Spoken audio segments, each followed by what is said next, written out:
2, 3, depending on the size of the business. Data analyst, the data scientist. I mean, in the minimum, a data analyst. Not to downplay the role of a data analyst, but I mean, in fact, if anything, it actually even emboldens it. Data analysis is very, very, very important. So that being said, I think I'll just give just add a bit more to what Temitope has said about me. How did I get into this space? I think that's the next step, right? I know there's a plan, or what I call like a program. So I think that's the next step, right? Let me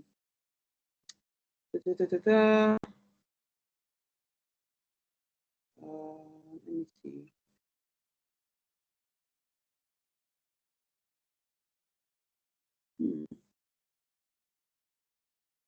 Okay. I'm going through the the expectations. So I would like to know. I think it's something that I should have said at the beginning, but if I can just get one person to respond to this, I would like to know what you aim to achieve at the end of this session with me. What would you like to take home? What would be a win for you at the end of this session? And this is an important question for me because I want to ensure that this is an objective meeting. I mean, this is a productive meeting. So at the end, I'm able to meet your objective as a person that's here. So I don't want to waste your time. I don't want a situation by the time you're doing like, oh, what was that about? So I would like to, it would have been good to hear from everyone, but if I can get one or two people to give me what it is that they're looking out for, I think it might be able to give me a sense of what everybody else wants. So if I can just get one person or two people to tell me what they want to achieve at the end of this program. So if you want to speak, you can just signify with a show of your hands, and we'll call you out. We'll call on you. So does anybody want to say Maybe something? I'll ask randomly. So whose name comes to mind now? Tamino, yeah.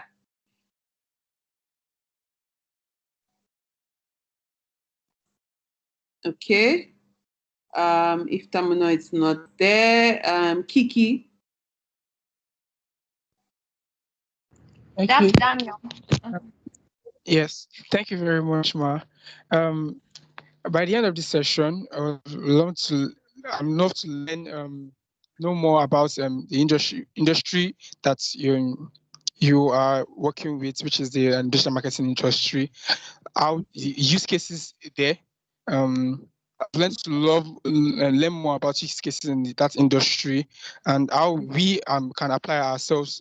That I would like to work in that kind of industry. We want to apply ourselves and position ourselves to work better, to gain more skills in that particular industry. Thank you very much, Ma.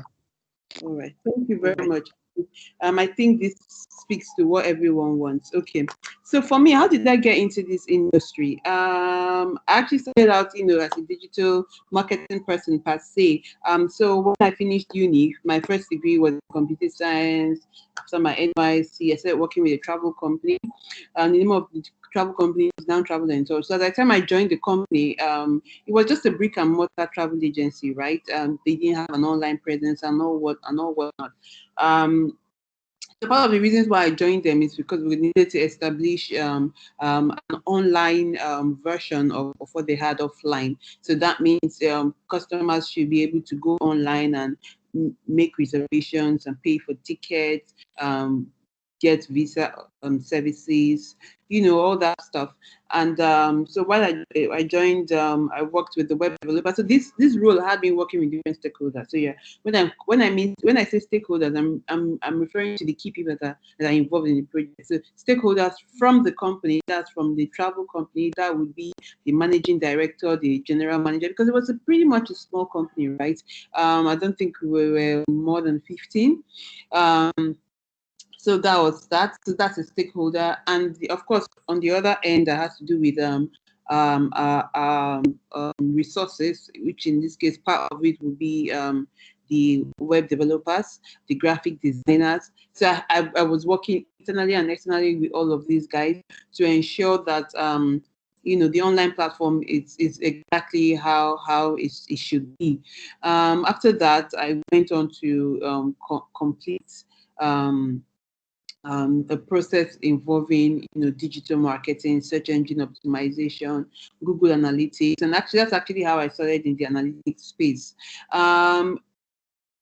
It was interesting to see, for me, it was very interesting to see how customers, right, or consumers are interacting with your brand. And I think that's something that is important to note here. When we're looking at digital marketing or anything in digital space, in fact, any business at all, the most important thing, like they always say, customers, right? Your customer is king, blah, blah, blah, blah, blah. But then you want to know how is this customer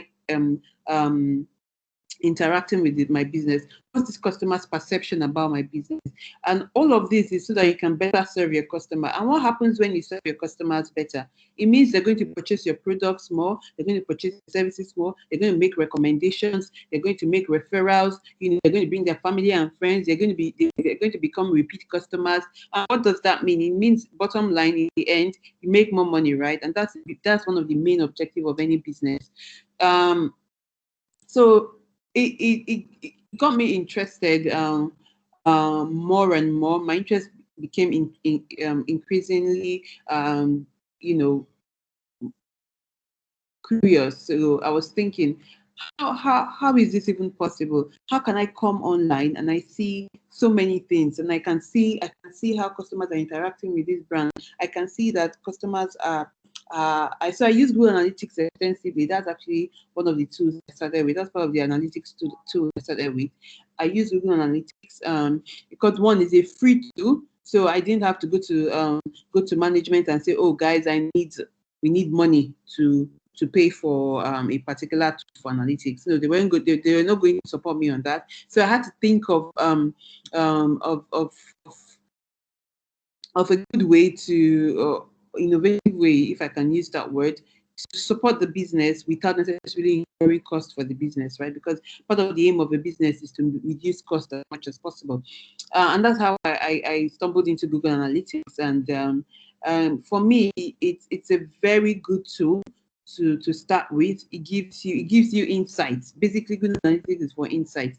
You might not be able to say with Google Analytics, oh, this person is my customer or that person is my customer, but you can tell that, okay, my customers are coming from a certain region. My customers are coming from this part of Nigeria. My customers are interested in this particular product because I see that they always visit this particular page, or the session they have a longer session on this particular page. My customer seems to be having problem with a particular page because the bounce rate on that page is higher.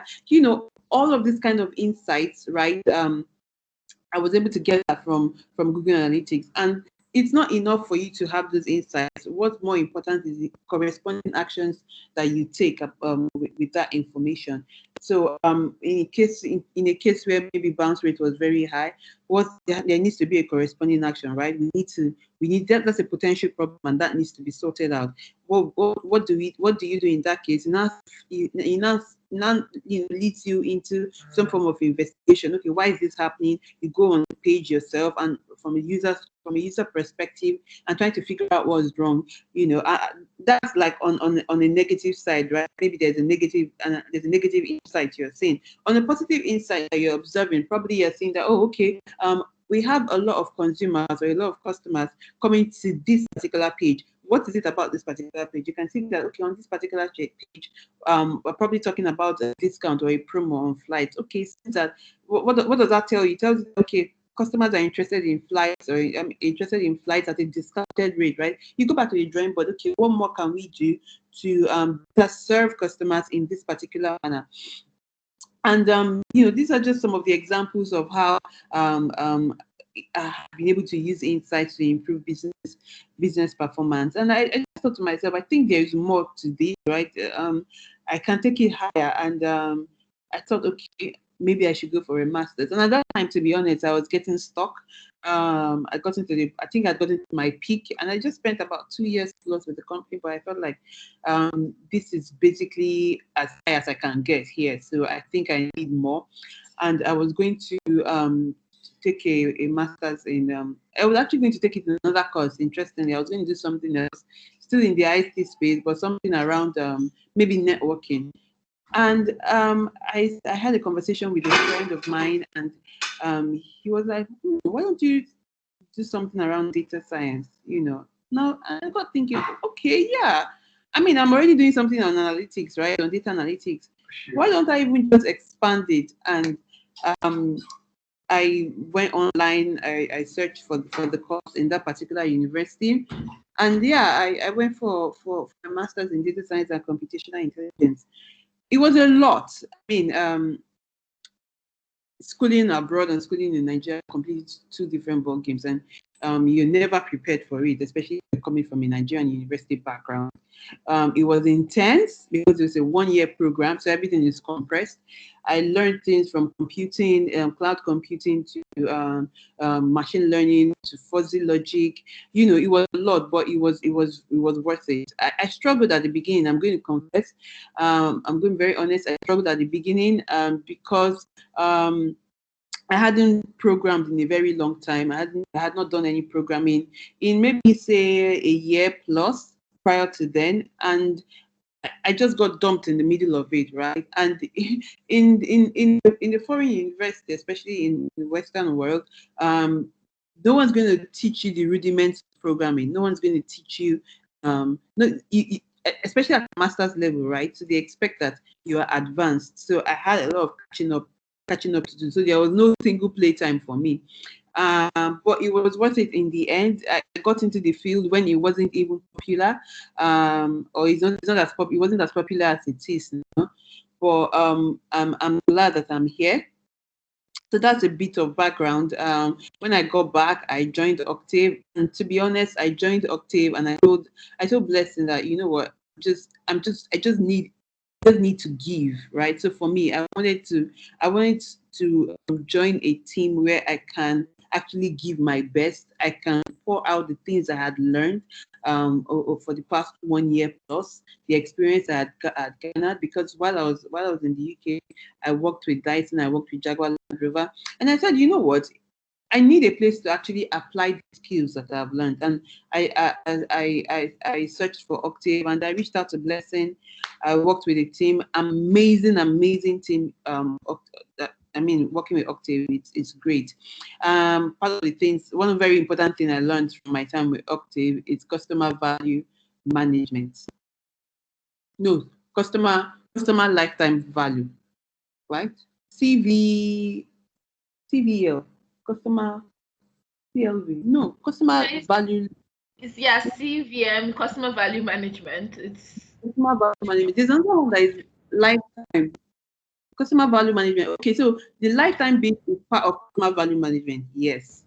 In fact, I enjoyed customer value management to the point that I wrote my first 2 articles on Medium was on customer value management. That's how much I got to understand what it was about. So prior to then, I had very vague understanding of that. So I took out a lot from Octave. So moving to Terragon, in fact, it was part of the things that they heard about, in my interview with them, and they're like, oh, okay, you're coming from Octave. That's a great place to come from. So please come and join us and all of that. So that's how I landed with Terragon. And in Terragon, I've evolved. It's a lot of ups and downs. We are always fighting. We're always solving one big problem or another, because of course the client base is larger, and the expectation is higher, especially as the team lead. So I lead my team, the data science team in Terragon. So yeah, that's basically enough about me. Let me quickly go on to what we are dealing with today. Digital marketing. What is digital marketing? Anybody has an idea what digital marketing is about? Let me see. Should I call names? I'm thinking if I call names, the person might not just be, online or close to their phone or something, so that they can unmute themselves. So, but then if I say anyone should answer, we might have a period of cricket sound. I Oh, think you should just ask. Maybe you can just call a name. all right. So Yeah. when we do digital marketing, what comes to mind? Marvelous Akomolafe.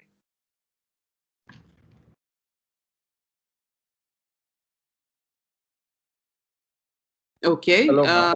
Hello, All ma. right. Yeah. So Okay, when we do marketing, what comes to mind for you?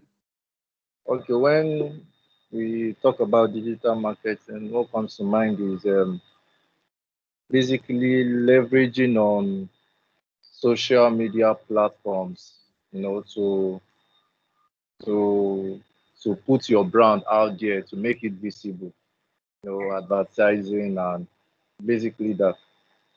Mm. Okay. Okay. Um, very correct.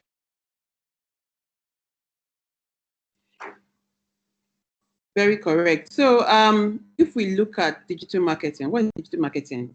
Basically, marketing that refers to any online marketing efforts, right? So, when you're marketing offline, there are different techniques. You're going door to door, it's face to face and all that, right? That's a form of marketing. In fact, that's what marketing is offline. When we take that and we take it to the online market, that's what we call digital marketing. So email marketing, pay-per-click advertising, social media marketing, and even blogging are all great examples of digital marketing because they help introduce people to your company or your business and also convince them to buy, right? So they're like very common digital marketing assets and strategies that businesses actually use to reach people online. So these assets, these digital marketing assets can be your website, right? Your branded assets like maybe your logos, your icons, video content, video ads, product demos, images, product shots, company shots, written contents like your blog post, ebook, testimonials, online products like SAS products, calculators, reviews, social media pages. All of these are examples of digital marketing assets, right? And then there are also digital marketing strategies. So there are lists of digital marketing strategies, and it keeps evolving, right? Part of them are an example is something like pay-per-click advertising, paid search advertising, search engine optimization, social media advertising, conversion rate optimization, click-through rate, optimization, content marketing, email marketing. All of these are at different social media. I mean, all of these are different digital marketing strategies that can be applied to any business, right? Or what businesses need to do is say, okay, which of these strategy works well for my brand? Which of these strategies work well for my business? Does digital marketing work? Does it work? Has anybody interacted with a brand using their digital space or their digital tool or strategy? Does anybody have an answer? Let me see. Mm, Yeah, that's the answer actually. Yes, if you allow me, can you hear me? yeah, sure. Okay, yes, it does work. Um, I remember when I wanted to get my inspection net at home, I actually just went to their page and just clicked on chats with one of their members, and with that way I got my device delivered to my doorstep. Apart from that, I've seen in different companies where they use a very strong digital marketing strategies. When I really noticed this during my NYSC, because that's when Google digital marketing course was out and they were really promoting it. So that's when I started looking into how digital marketing works. And I could see that yes, it was a lot promoting your business online. You actually get a lot of deals coming from digital space. Great. That's a great example. And in addition to what Kiki has said, everyone one way or another, especially in our generation, within a certain age group and certain demography, we're one way or another interacting with the brand online, right? So if a business is not online, it's actually their loss. If a business is not making use of digital marketing strategy, it's actually their loss, because other brands will be doing that, your competitors will be doing that, and your potential customers will be going to somewhere else, right? So if, for example, Kiki couldn't find that internet company, or what was the name now? Starcoms, right? What did you call it? Spectranet. Spectranet. Yeah, I said Starcoms. Jeez, what am I hearing? Spectranet. So if Spectranet wasn't online, what will happen? Kiki will find another brand, another internet provider, and they would have lost the customer, right? So it's important for brands to leverage the digital marketing space, because it has come to stay. So if you're not there, you're wasting your time and you're wasting resources. Okay. So that being said, now we'll now look at how why data. In fact, what is data in the marketing space, right? What is data, and what's the importance of data in digital marketing?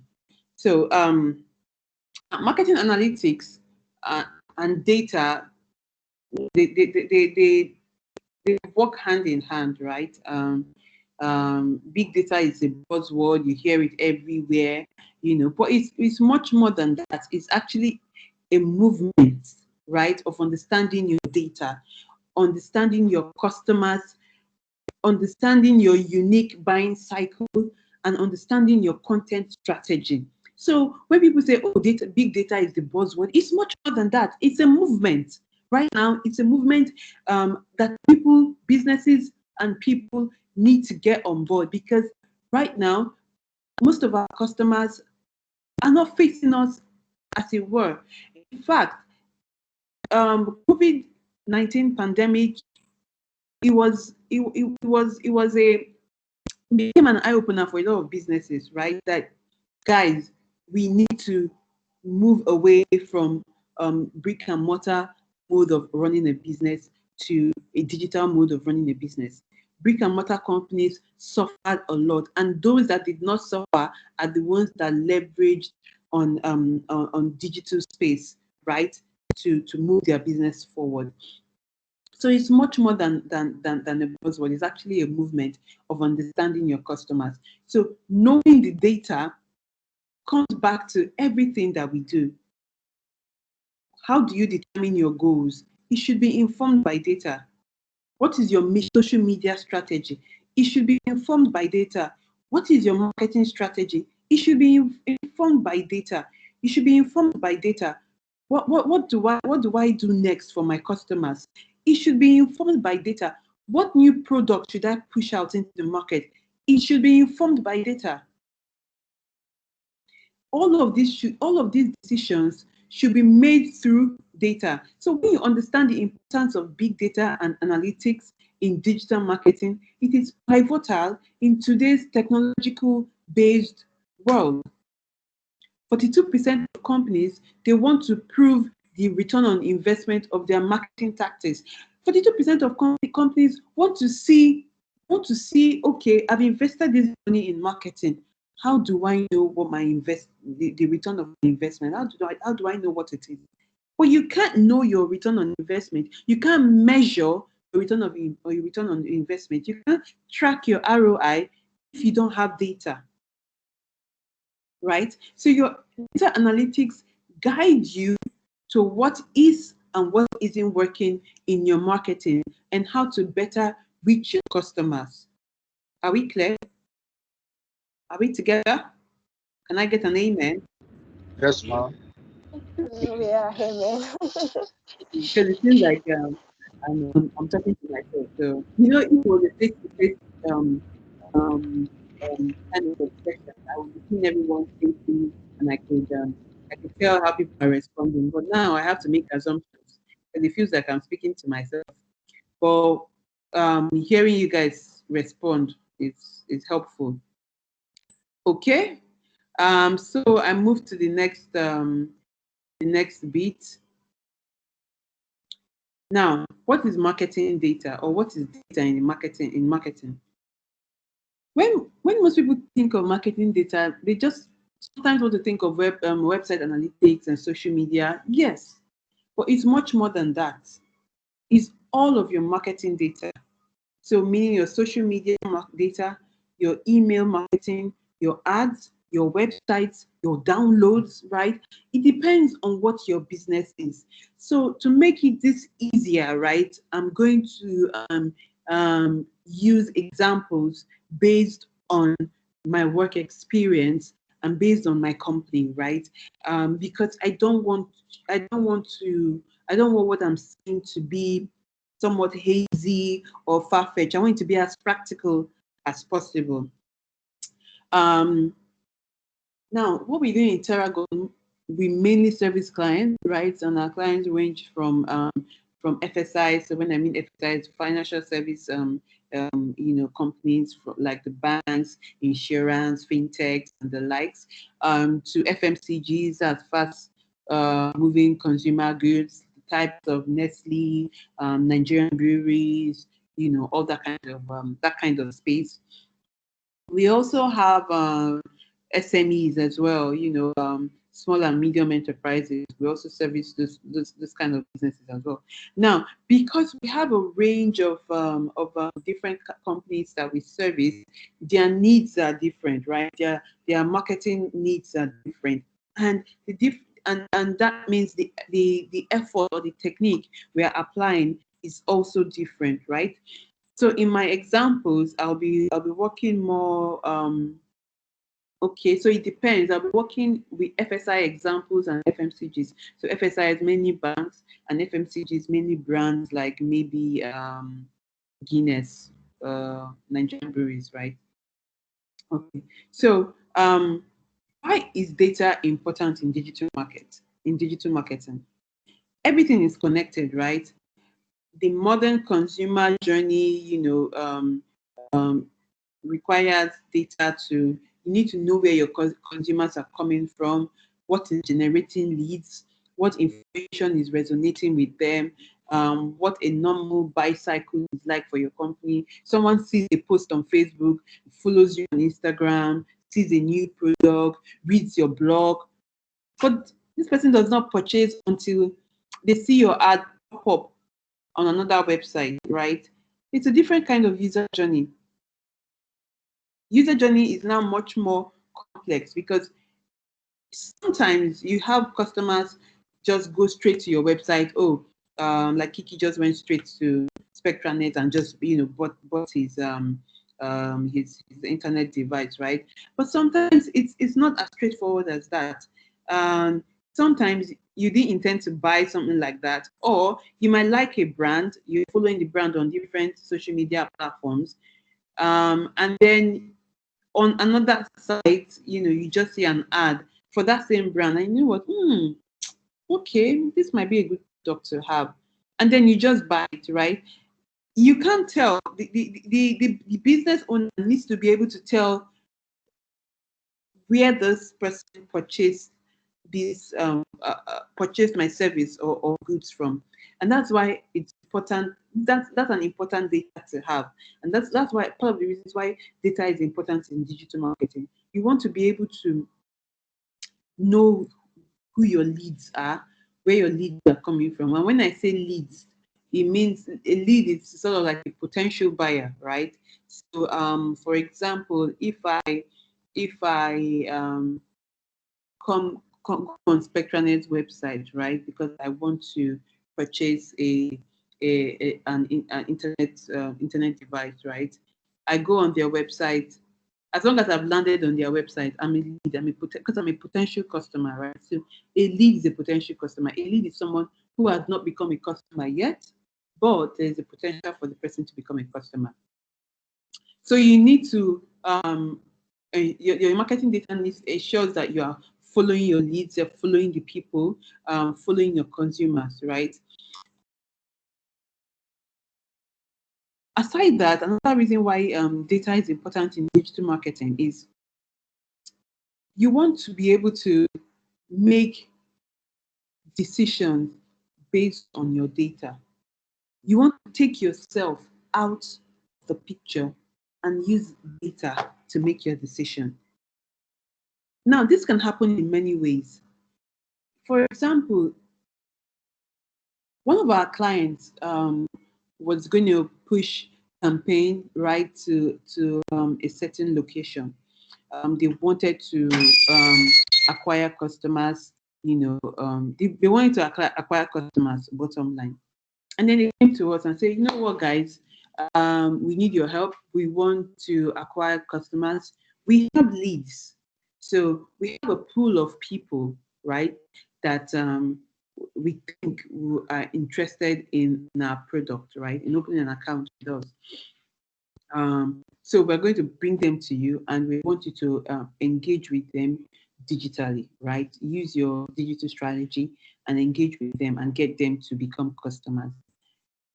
And we said, okay, all right. We took them. We took the leads that they had. Now we have our own data. We have our own leads that are born out of data, right? So in-house, we applied, of course, analytics, insights, and intelligence into our data, and we had our own set of leads that, of course, our techniques had predicted would be better leads, right? And we engaged these two categories of leads, right? We engaged them, and we saw a better conversion from our leads than the leads that our clients presented to us. Now, I'm not sure where our clients got those leads from, right? But it helped us pass our message across better. Our clients actually saw the value that we were bringing because there was a higher conversion from the leads that we brought that was data influenced, right? These leads were intelligence influenced, right? They came out of intelligence, they came out of data, they came out of insights. Unlike the leads that they recommended to us, where we don't know how they got there, but I'm very certain it wasn't data informed, it wasn't data inclined, right? And this is an example of how you need to let data take the front seat. You need to let data drive your strategy. You need to let data drive your action. Because if you don't, you end up spending a lot more money and getting less value. So if we didn't work with our own data that was intelligently generated, we would have, of course, worked with the leads that the client had provided for us, but we wouldn't have gotten good outcomes that we were able to record. And that shows the importance of data in digital marketing. Now, how can you get started with marketing analytics? Your customer personas. Your customers dictate everything in your marketing, right? How do you know them? How can you use data? Now, first step is collecting data. And this is something that is, a big deal in Nigeria. And I think it's one of the main challenges we face as data analysts or data scientists, basically in this space. Because Nigeria, we haven't gotten to that point yet, right? Where we can say, 100% or 80% or even 60% of our data or consumers' interaction is done electronically. Now, if an interaction is not done electronically, it becomes difficult to actually capture that data. But if if an interaction, it could be a transaction, it could be an engagement. Excuse me, please. Inverter.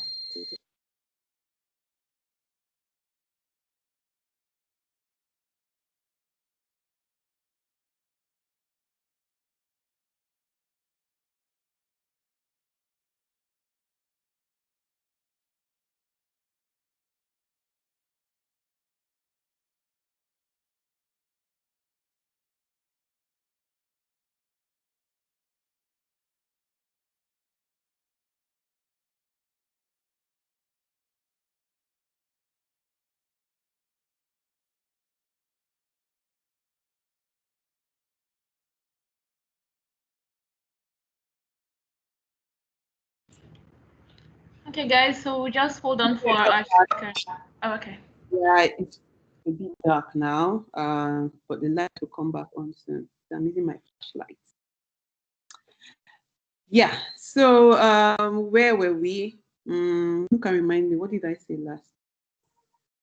Let me know if you guys are following.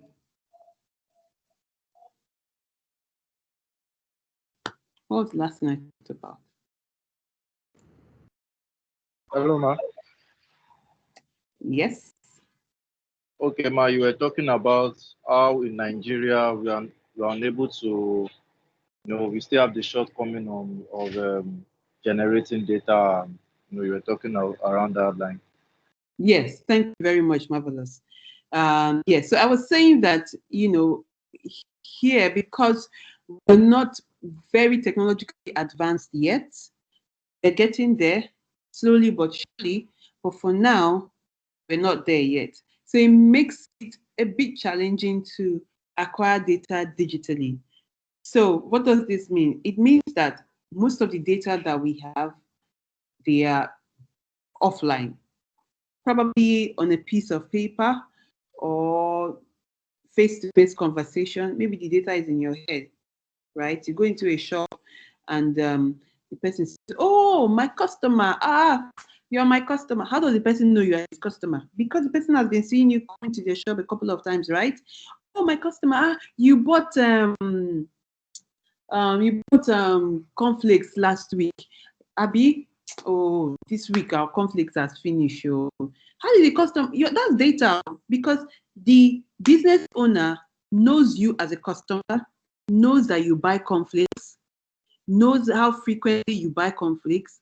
A business owner can say, "Oh, my conflict has finished. Oh, there's this customer that is always buying conflicts, always comes and buys 3 packs of conflicts every weekend or every other weekend." Do you know that's data? But that's data in their head. Now, a business person would take that information and apply it to their business. It's just that they're not just doing it digitally, right? So he takes that information and says, okay, this person comes to buy cornflakes every other weekend. That means I need to always stock up my cornflakes goods, right? That person has made a decision based on data. But that data it's in the business owner's head. Because if I need to, that's the data for just one person of just one person. That's not big data. So by the time I have a business like ShopRite, for example, now will not have the list of all, will not have the list of all their customers in their head. That's the data that their brain cannot contain, right? That's why they have all of it in a computer or in a server or something. That becomes digital. That means they have to digitize it. It becomes digital data, right? And that's the kind of data that we can work with. That's the kind of data that a digital marketer can work with. That's the kind of data a data analyst can work with. The kind of data a data scientist or a machine learning engineer can work with. So that's one of the problems that we're facing because a lot of the data that we have in Nigeria is either on paper or it's in our brains, it's in our head. It's not big enough for us to and even when it's big enough, a lot of companies do not have the infrastructure or the cost or the resources to have it digitized. So it becomes a problem. Now, that being said, when we now look at how we can put all of this together, it's important to now start to ask questions. If you are a business that now has you have your data, right? Let's come out of the brick and mortar business and look at businesses that have the infrastructure, have the resources, and have their data, on a server, or even if it's just an Excel sheet, right? Microsoft Excel is one of the most powerful tools a data person can have, and is one can use, and one of the most important skills that a data analyst or any data person at all, a data expert can have. So do not ever downplay the importance of Microsoft Excel. Now, this is mainly because every business starts with data in Excel sheet. as large as the business as the data we have, sometimes when I want to do some work, I still work with Excel sheet. In fact, your data samples samples that you work with, they're usually in what CSV format, right? And when you open them on your laptop, you open them on Excel sheet. So you have this data, right? And you want to be able to draw insights from this data. You want to be able to make intelligent decisions from this data. Then you start to ask the right questions, carry out investigative analysis to know exactly what needs to be done. First of all, having the right data. Having accurate data is essential for making effective marketing decisions. But we have to be careful because too much data can actually harm the marketing strategy if you don't utilize it correctly. Now, how do you do this? How do you even know that you have the right data? Start with your key performance indicators and start to work backwards. What are key performance indicators? KPIs. KPIs measurable values, right? Which give an indication of a campaign's performance. So, for example, I'm running a campaign and for an FMCG, right, for a brand, and let me pick an example. Maybe a Guinness. They have a product and they're pushing a campaign out. What is a how do you tell that this campaign has become a success? What measurable value will give you an indication of the campaign's performance? Now, it could be a click-through rate. Click-through rate is how many times do people click versus how many messages have been pushed out, how many people interacted with your computer, I mean how many people interacted with your campaign versus how many people saw the campaign. It could be conversion, how many people actually bought the product.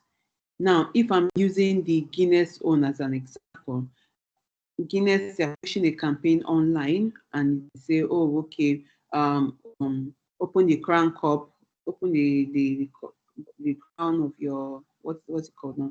Look inside your crown of your drink. You see a code, right? Send the short code to 5678. They just give you a number to send the short code with, and you stand a chance to win, blah blah blah blah blah blah blah. Now, for the Guinness brand, what's important for them is that they want to engage with their customers. They want to interact with their customers. It was important for them.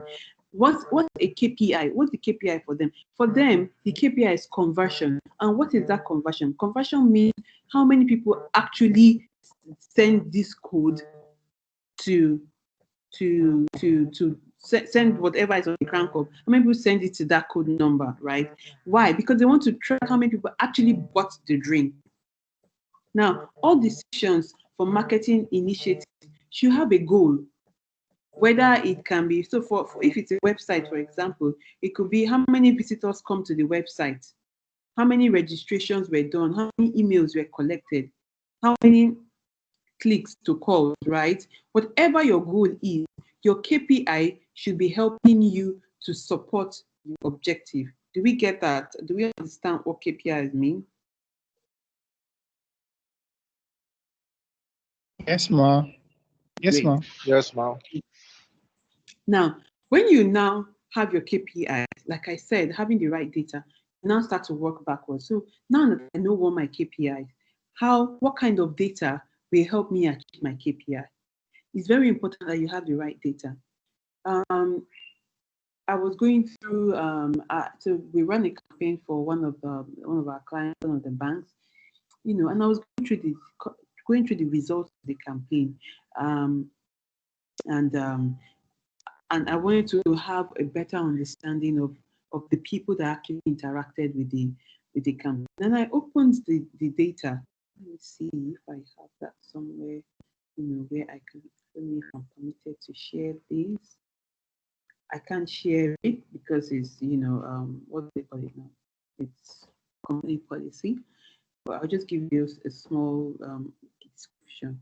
Now, this data has multiple columns, right?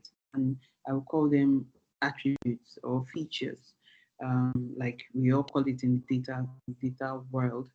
Um, and now I look at it and I see that, there are just some things that are not important to me, right?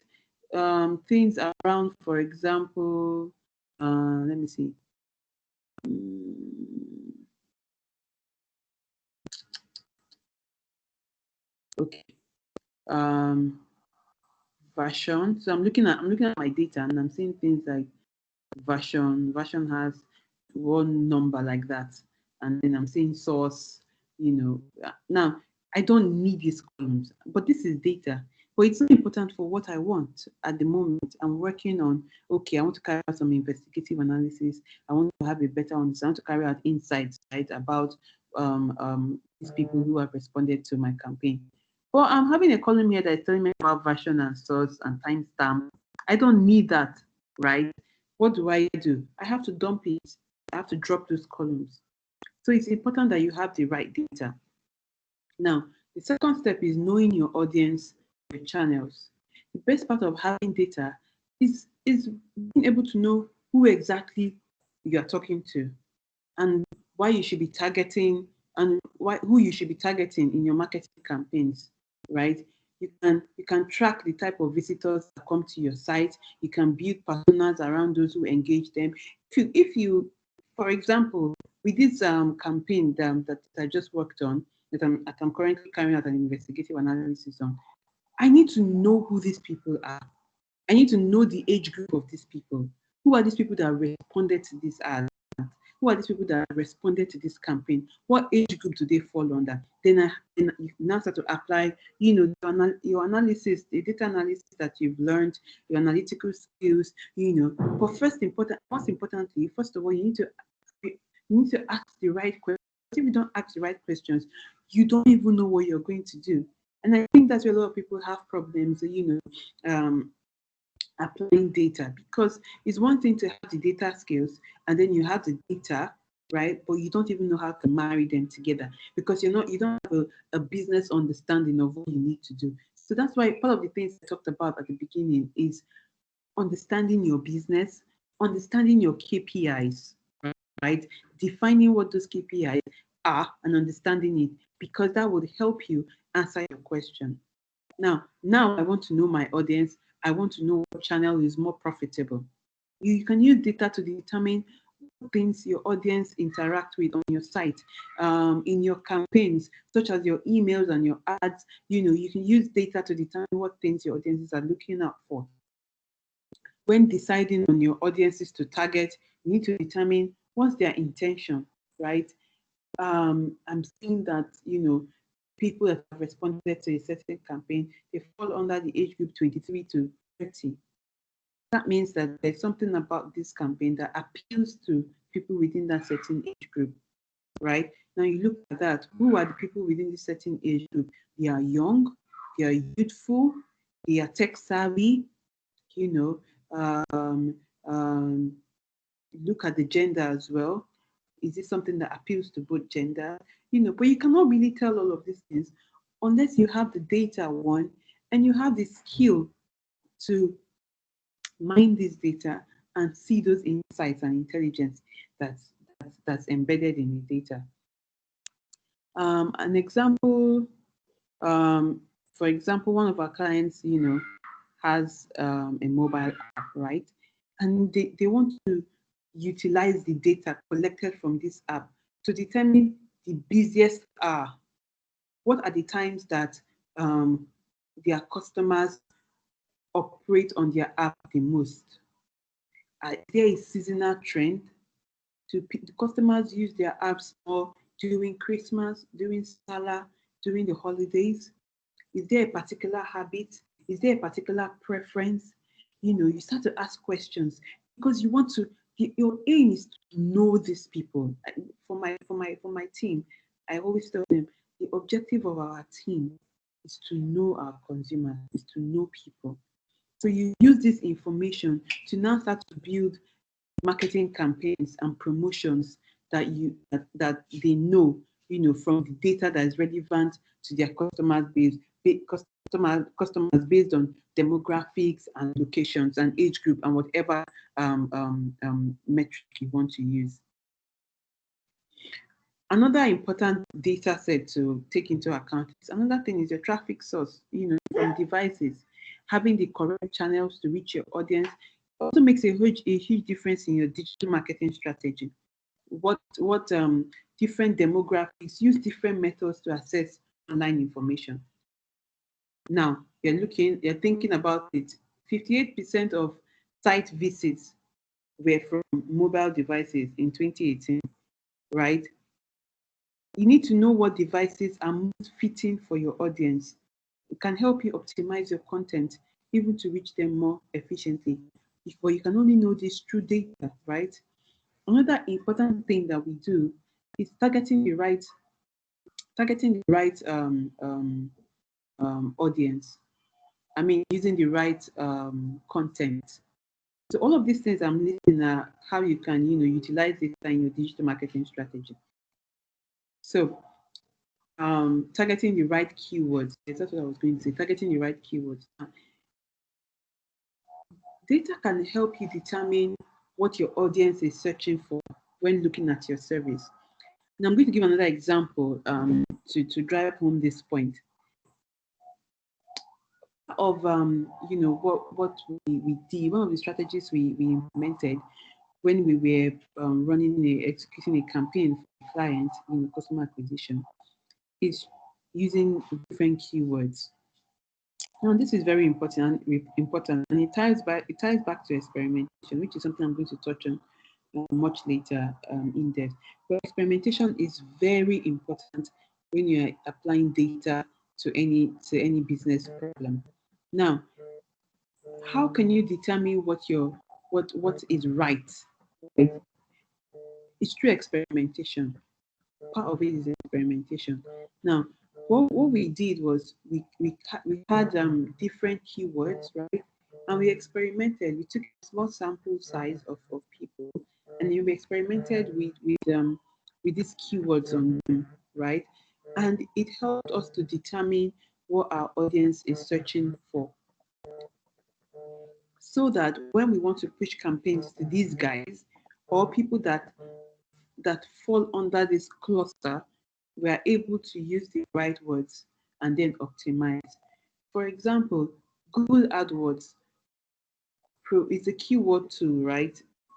It helps you determine your potential keywords. It's a tool that you can use, especially in digital marketing, to determine the kind of words that appeal to your audience and get them to convert or get them to interact with your campaign. So you experiment. That's why experimentation is very important.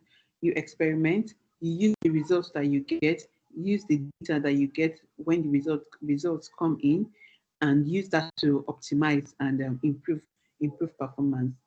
Another thing, the last bit will be optimizing your campaigns, optimizing your website. Now, a lot of times when you try out something for the first time, or whatever obtains time that you're doing it, what you should always look to do is to improve, right? And part of the things that data does for you, it helps you improve. It helps you optimize your campaigns and your website as a digital marketing person. In the digital marketing space, you start small and you increase, you grow, right? You grow based on the insights you're getting from your data. So you can use your past data to predict future outcomes of your campaigns. So by looking at the performance of your past campaigns, your ad targeting efforts, you can identify what has worked and what have not been your best methods. What methods worked, what methods did not work.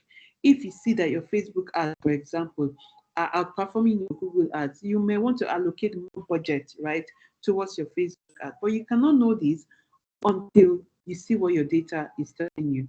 You can optimize towards different demographics within your audience. For example, when we push out campaign for some certain brands, at first we have an idea, right, of who will be interested in this brand. But when we push out the campaign or we run an experiment, how we take that data back, and then we scrutinize the data, and we can see that, okay, people from a certain demography within my audience, within our audience, they're responding in a better way to this product or to this campaign than people in a particular in another demography. So what that means that if you have a variety of products or services, you can target it to different personas. So you can say, okay, I have a product that fits that seems to fit more, towards family-oriented people. I have another product that will fit more for young single guys and single girls. Brands need to understand that, businesses need to understand that, and apply that data and insight into their digital marketing strategy. Then the last bit will be, of course, showing your return on investment. Now, this is very, very, very important, because the money is not coming out of your pocket. The money that you're using to execute your digital marketing strategies is not coming out from your pocket, it's coming from somewhere. It could either be investors' money or it could be stakeholders' money. So stakeholders want to know that their marketing spend is working. And digital marketing, you can show in the data exactly how the money is being spent, how the spend is being utilized, and what effect is having on profit. So every actionable item, and to be honest, that's actually how we are able to perform in Terragon as a business. That's how we are able, in fact, that is how we engage with our clients. We tell our clients, this is the amount you budgeted 20 million naira, for example, for a campaign, right? And because we have applied data, we've applied intelligence, we've applied insights to it, this is what your money has been spent on. This is the number of clicks you've got. This is the number of conversions you've had. This is the number of new accounts you've opened. And that is what makes our customers, our clients, come back to us again and again and again, because they're able to see the return on investment of their marketing spend, which is very important. And digital marketing helps you do that. But even much more importantly, data helps you optimize for that. So you get to spend less. So you can tell you need to be able to communicate with your stakeholders and say, okay, you gave us 30 million naira to, and the business objective is to open 150,000 accounts within a specific period, maybe within 3 months.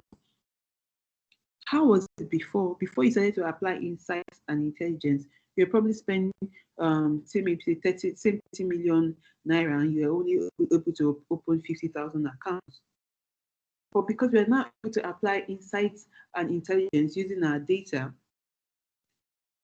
and we are also able to tell which of the digital marketing strategy is more effective owing to our data as well, we can now reduce the cost of opening these accounts, or we can increase the outcomes. So that means we either bring down the cost, we now spend less than 30 million naira to open 50,000 accounts. You can use that 30 million naira to even open more accounts. So these are examples of how you can show return on investment, and these are the things that stakeholders want to see. Stakeholders are not interested in businesses are not interested. Business and stakeholders are not interested in what machine learning model you're using.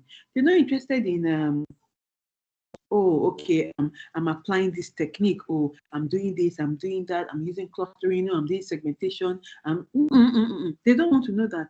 Show me the money. And that's something I always emphasize on my team.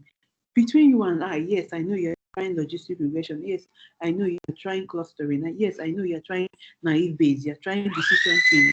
I know you're trying all of these things. But business is not interested in that. Stakeholders are not interested. Investors are not interested in that. What are the investors interested? They want to see the results of what you're doing. That's why I always say every data analyst or data scientist should be project based. She should view things.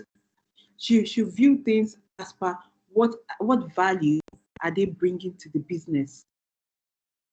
Because businesses are investing in data now, but they want to see the return on investment.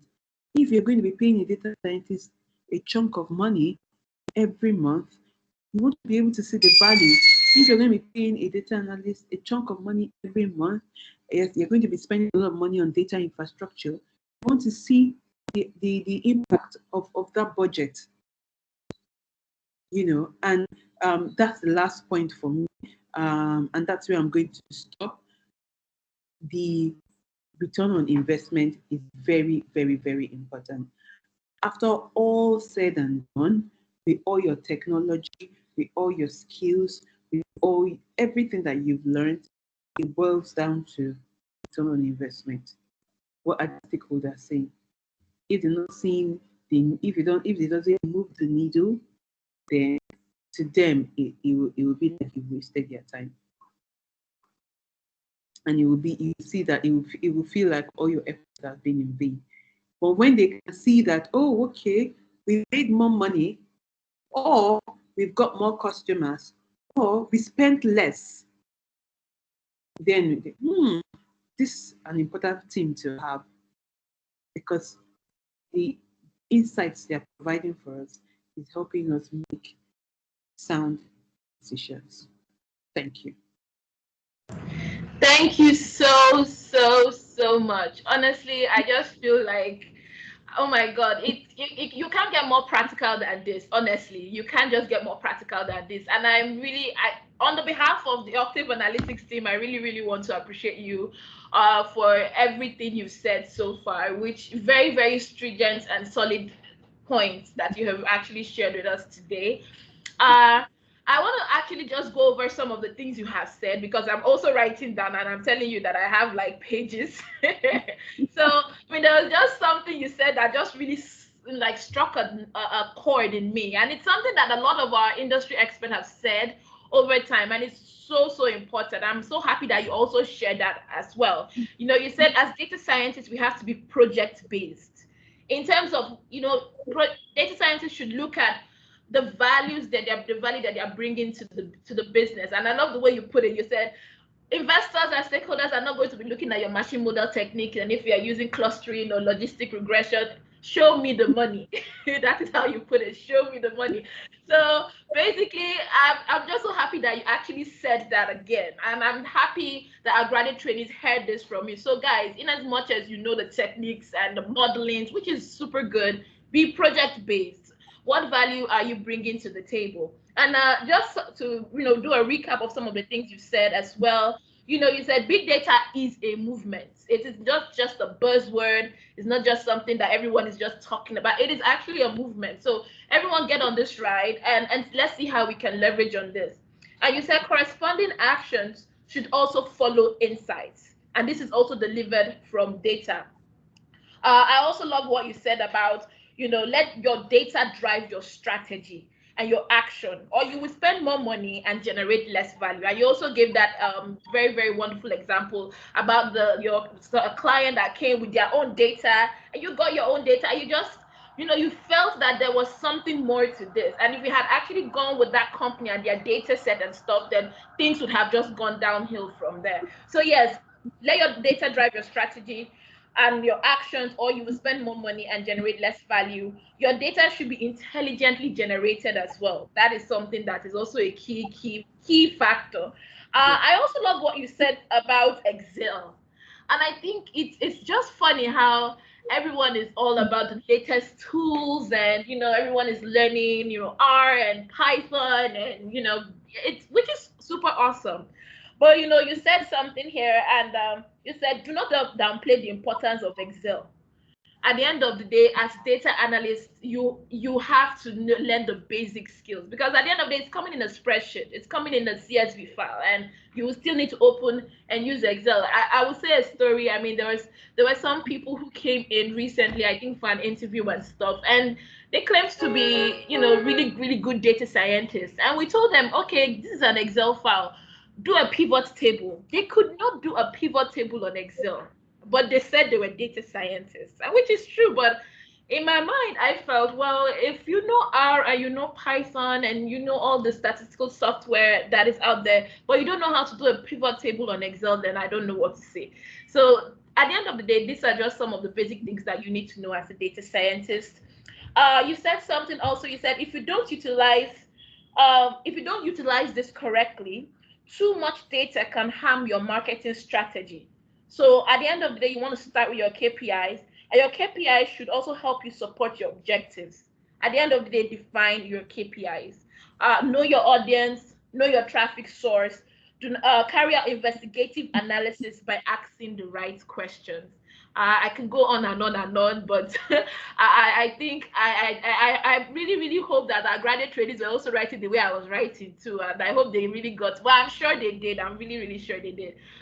So this is now we want to open for questions. If you do have any questions for our wonderful speaker today, now is the time. You can actually signify by show of your hands, or you can also type in your questions as well. Okay, yes, I can see. Okay, Mr. Richard, thank you so much. Mr. Richard, you can actually unmute your mic and ask your question. Thank you. All right. Thank you, Christopher. Thank you so much for the section. So my question relates to email lists and return on investment. I'll use two examples of things I've done in the past. There was a time I was trying to build email lists for people that want to travel to Canada. So I ran a Facebook ad. I ran a Facebook ad actually, yeah. So that's only like 30,000 naira building the email list. I only generate like 10 email unique lists. So like this is not working for me. So let me try another method. So I went on Forever and I bought an email list of 100,000 users. So after running the ad, I was able to make more money by buying email lists instead of building it. So I wanted to ask, is it something that you recommend in the corporate world when you are trying to build for a marketing campaign? Buying email lists, like I was buying the email list, I was able to build a buyer persona around them. I was able to turn them from marketing qualified leads to sales qualified lead and make more money. So when I was assessing my return on investments, to me it makes more sense buying the email list than building it and nurturing them from scratch. And as I said, the stakeholder are just interested in your ROI. So okay, now maybe coming to corporate world now, will you approve buying email lists from the outside instead of building it from scratch? Okay. Interesting question. So it depends on a lot. So for example, if you're looking at email listing, right, where are you buying them from? Now, if you want to go with that strategy, you want to start to ask those kind of questions. What's the quality of this email listing that you're buying or email list that you're buying? Where are you getting them from? If it's a company that's selling them to you, how did they get them? You get so because the ultimate goal is that you want to be able to send emails to the right person, right? You want to send email to the right consumer. If I see an email that I'm not interested in, I trash it. You don't want to buy a list of emails where 80% of the email respondents will trash the email when they see it. That's not what you want, right? So if the source of your email is credible, if they've actually put in the work to ensure that they are giving you quality email list, sure, you can go with that. The reason why generally it's advised against, right, because people tend to be concerned about their data privacy, right? They don't. I mean, where did you get my email from? So that's on one hand. Two, they don't know the quality of the emails, right? They don't know if they're a scam or they don't know wherever they got them from, But so if you're building something from scratch or from ground, you put in the work, you know who these people are. You're sure that this is something they're interested in. Maybe you created an event or an online event, and they come on your web page and they enter their email address. You know that these guys are valid, right? These are not robots. They're not people who are not interested in your products. They are human beings, one, and they're people who are interested in your product because they've actually come by themselves to your platform and they submitted their emails to you. So I think it's more about credibility and the quality of the emails and the people that you want to interact with. So if you're sure that where you're getting your email is they've put in the work give you that quality, then that's fine. As long as you're not breaching data privacy and data laws and data policies. Yeah, I think that would work well as well. Does that answer your question? Yes. Thank you so much. Sorry? Yeah, we do. Thanks. Okay, thank you, Richard. Does anybody else have a question that you like to ask our speaker? You can always raise your hands or type in your question. And I guess while you guys are at it, I will just ask our speaker a couple of questions. And I'm just really excited as to, how she started out by, talking about her journey into the data science space and how she got into digital marketing and, her experiences in school and all that. Okay, I do have someone here. Okay, so before I ask my question, of course, Mr. Samuel, I see your hands are up, so you can please unmute your mic and ask your question. Thank you very much. Thank you, Mrs. Esimeje, for the talk. My question is going to be maybe to be out of context, but I want to know how important data engineering plays in the role of the whole data process at Terragon. I believe that's where you precision science. So I want to know how critical it is, because I feel like you have to, like, you guys get a lot of data. So, like, how critical is the process of transforming that data to get insights from it? Thank you. Yeah. Okay. Yes, Samuel. Data engineering is one of the key teams in Terragon. I work very closely with them, and their work is super important. That's because we have data that come in different forms, and we have data that's stored in different places. Data engineers, you have to be like AWS experts, right? Because that's the infrastructure that we use. So you need to be able to know, of course, how to load data and how to transform data and data pipelines. Very, very, very important. Super, super important skill to have, especially when you're working in organizations that work with big data, that use those kinds of infrastructures like Azure, AWS, and the likes, Google Cloud, and the likes, because even we as data scientists, machine learning engineers, even the data analysts, if the work of the data engineers is not clean, if they don't do a clean job, and I use the word clean because it's important that the work has to be clean, the output has to be clean, we are going to always be going back and forth. So, for example, I was speaking to one of our senior data engineers. I've been speaking to him for the past 3 days because I want data to come out in a certain way on Athena, that's on AWS. So I want to be able to query Athena and see my table in a certain way. Because I'm a data scientist, I'm not a data engineer. I'm not going to be responsible for loading and transforming the data. You get what I mean? So if the data does not come out in the way that I can use it, my work is useless. So data engineers are very, very, very important, super important guys. Okay, now I've been going back and forth and forth and forth. I say, this is how I want it. And then I go on the lake and I check and know exactly how I want it. I cannot use it, right? I can't do any modeling. I can't do anything on data because I'm not seeing what I want. It's not coming out in the way that I need it to come out. Then I have to go back to him again and say, okay, do it like this, do it like this, do it like this. You get, so the work of data engineers is super, super important. Yeah, I don't know if that answers your question. And if I can even add, there is a very serious shortage of data engineers. When I mean data engineers, not people are just data engineers because they've taken some courses online.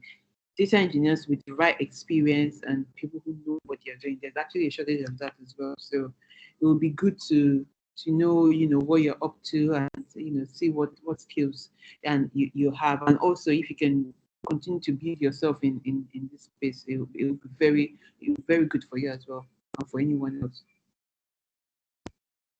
Okay, thank you very much. Samuel, I hope that answers your question.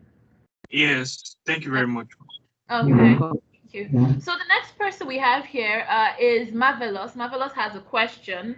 And after Marvelous, then Sunday, you are up next. So, Mr. Marvelous, you can actually unmute your mic and ask your question. Thank you very much, Ma. I would like to ask, my question might be quite different from, okay, so you mentioned, and also in your profile, it was stated that um, you went for a master's in computational science or something like that in Coventry University. So my question is this, uh, the master's degree you obtained, did it really have any effect on your performance as a data scientist? And, or to better put it, would you advise, um, um, would you advise going for a master's, to better enhance one's experience as a data scientist? Okay, interesting question. Let me put it like this. I'm a school person. Personally, I'm a school person. Like, I like school. I'm the kind of person. In fact, let me put it like this. I have 2 masters actually, and I plan to go for a PhD. So I'm a school person. So I'm kind of person that like school environment because in the end, I want to go into the academics, right? So I want to do what I'm doing now. I want to do it on a larger scale. So for me, school worked well for me. I like that learning environment, right? So it definitely opened doors for me having that master's because as at the time, of course, it wasn't as popular as it is now, and most people didn't have, of course, most people didn't have that master's degree in data science, and there was a shortage of the skill. So companies are looking for, oh, okay, I need a data scientist, I need a data scientist, I need a data scientist. How do I know that this person is really a data scientist? So what that did for me, it validated my skill, it validated my knowledge, it validated my expertise. You get what I mean? Just like having a BSc in computer science validates to a large degree that you're a computer scientist. Or I think you are studying engineering, right? Marvelous. Or you said something around engineering.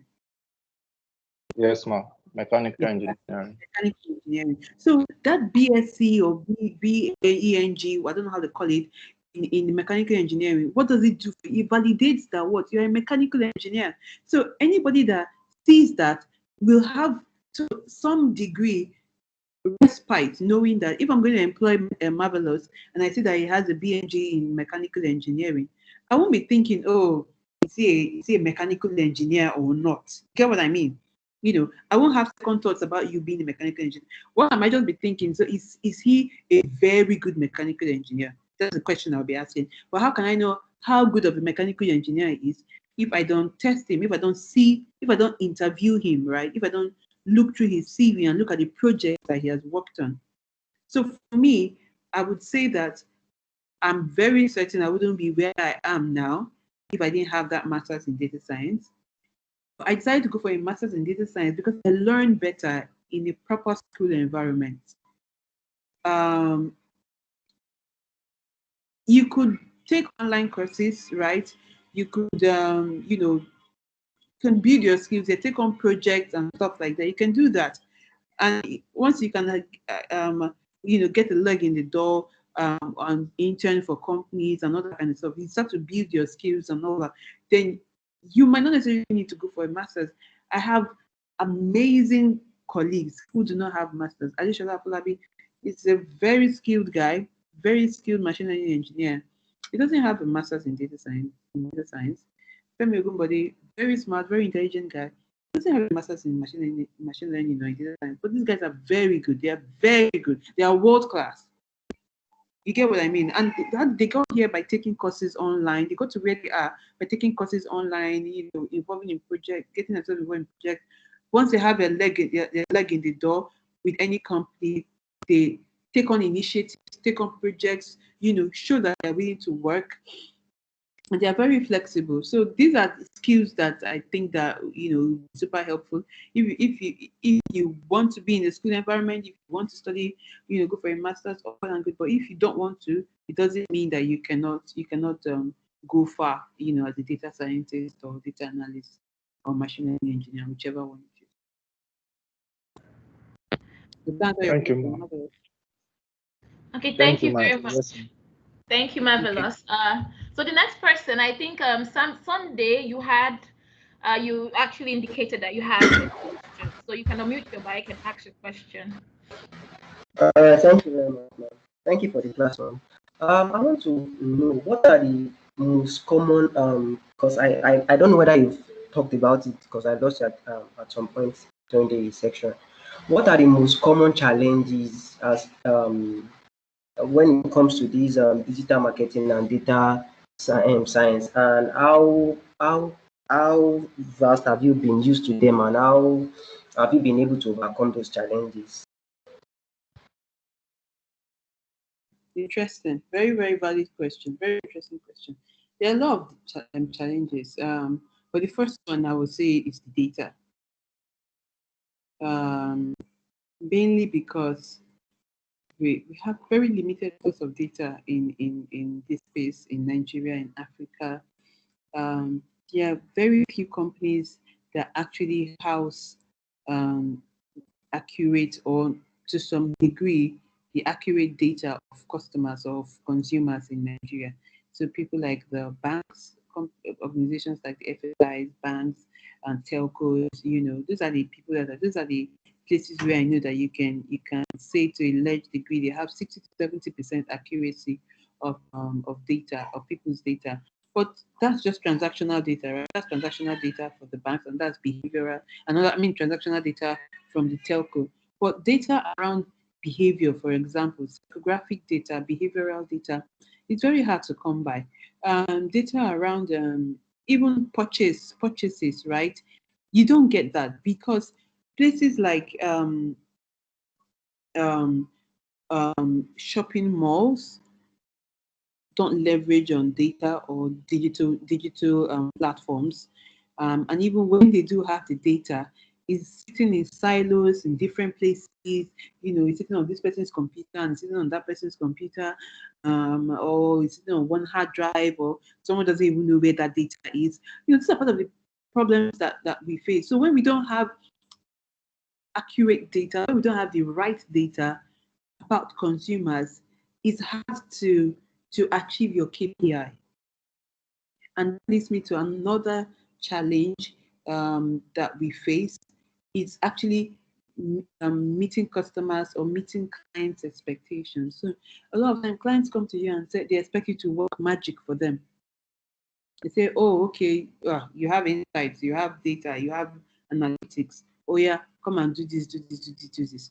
Come and give us 1 million accounts within 6 months.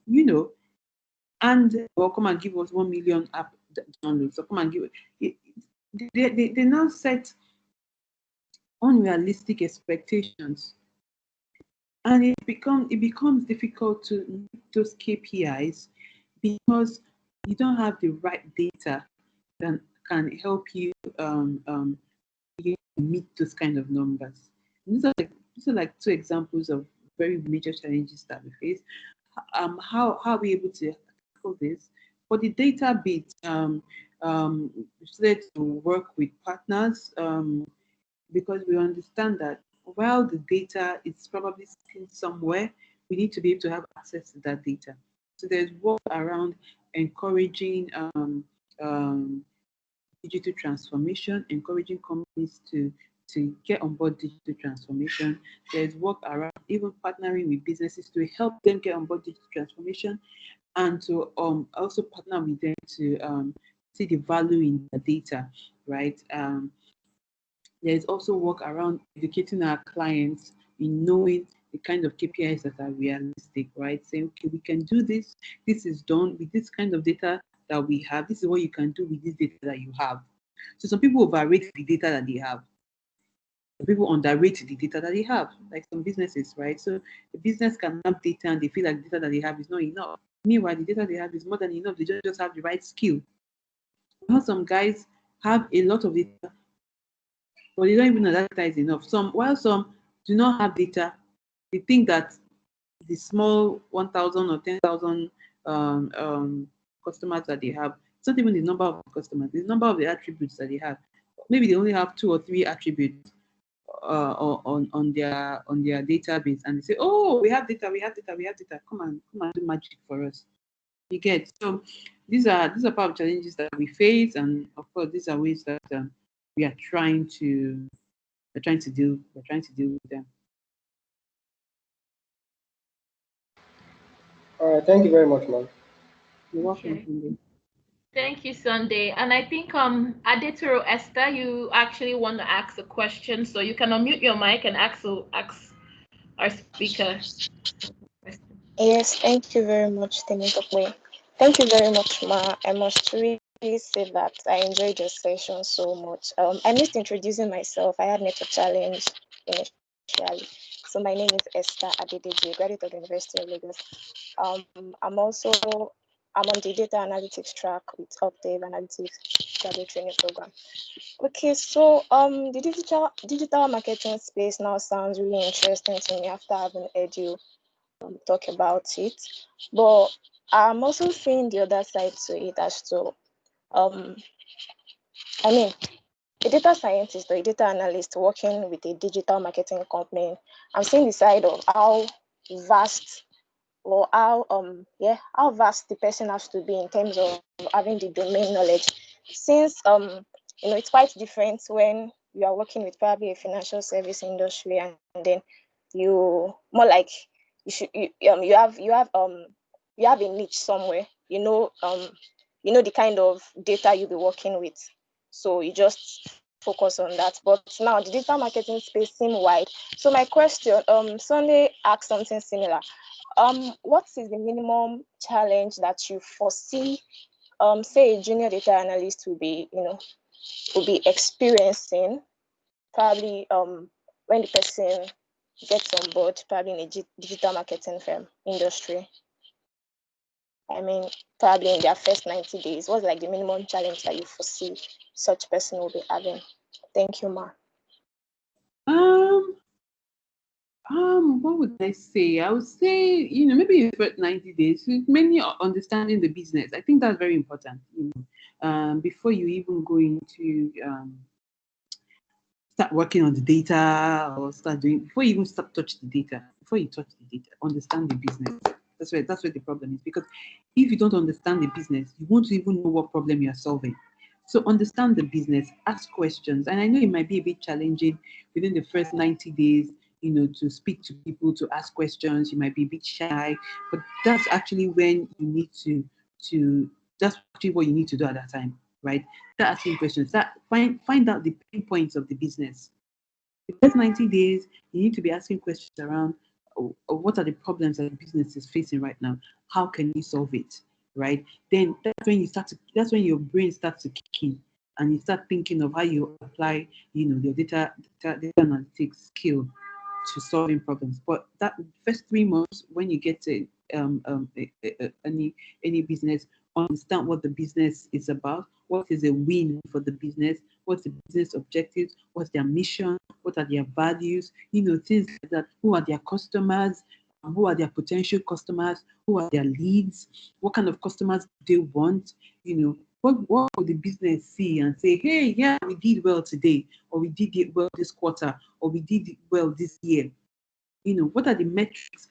What are the metrics that the business works with? Are they obsessed with conversions, or are they obsessed with click throughs? What's their marketing strategy? These are the kind of questions you need to ask, because when you have a sound understanding of the business, that is when you can now apply any skill that you've acquired, and that's when you can apply it that's when you can bring it to the table. You need to have that passion for the business. You need to understand the business. You need to be speaking to the different teams, even the teams that you're going to be working with, because a lot of times the data does not stick with you, right? They're going to be working with different teams. You need to start to communicate with these people, establish good communication skills. Very, very, very, very important.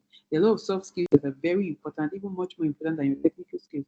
Like how to communicate with, because if you don't have good communication skills, especially these soft skills, no matter how good you are technically, we've actually let somebody go in my company because of their soft skill. And this guy was very good. Was a very good machine learning engineer, but it was a very terrible it was very terrible at communication. You get what I mean? So not just communication, so many other things. So yeah, but they were all soft skills. So what am I saying? I'm saying here that you need to develop your soft skills. You need to interact well with people. Don't feel that, oh, I'm a nerd, I'm sitting down behind my computer and that's all. No, no, no, no. You need to interact well with people because that's how you can know the value you are bringing. That's how you can know how to bring value to the business. If you don't ask questions, you won't know the right problems to solve. That's my advice. Before you start writing codes, before you start drawing stuff on Excel or Python, understand the business. Speak with the business. Speak with the key stakeholders.